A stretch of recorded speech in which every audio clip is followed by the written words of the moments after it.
కట్టప్ప బాహుబలిని ఎందుకు చంపాడు అని ఒక లీడ్ క్యూరియాసిటీ పెంచి పార్ట్ 2కి అది దోహదపడింది. అందరూ ఆ ట్రాప్లో ఉండి ఆ ఆలోచనతో వెయిట్ చేశారు.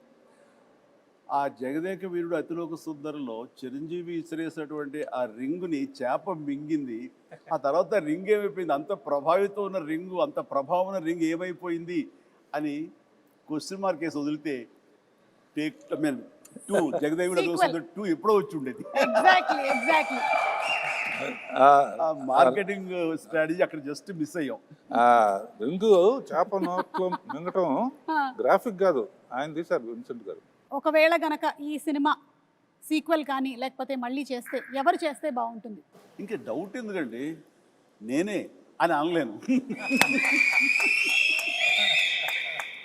నిజంగా నన్నే అక్కడ పెడితే కనుక అలాగే ఉండేందుకు అన్ని రకాల ప్రయత్నాలు చేస్తాను. అలాగే ఉంటాను, రాణిస్తాను, రెప్పిస్తాను. కాకపోతే అలా అనడం అనేది కొంచెం అంబిషియస్ అవుతుంది. కాబట్టి అవ్వదండి, నా ఉద్దేశం రామ్ చరణ్ అలాగే శ్రీదేవి కూతురు జాహ్నవి చేస్తే బాగుంటుంది.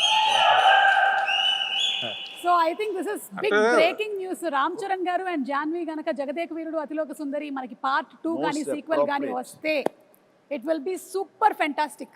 సో ఇప్పుడు అందరి నెక్స్ట్ జనరేషన్ వాళ్ళు ఈ జగదేక వీరుడు అతిలోక సుందరి చేస్తే, అంటే జాహ్నవి, రామ్ చరణ్ అండ్ అనుకుంటే నా ప్రొడ్యూసర్గా వాళ్ళ కూతుళ్ళు అనుకుంటే వీణ పర్యవేక్షణ ఉండాలి, ఖచ్చితంగా ఒక నిఘా ఉండాలి.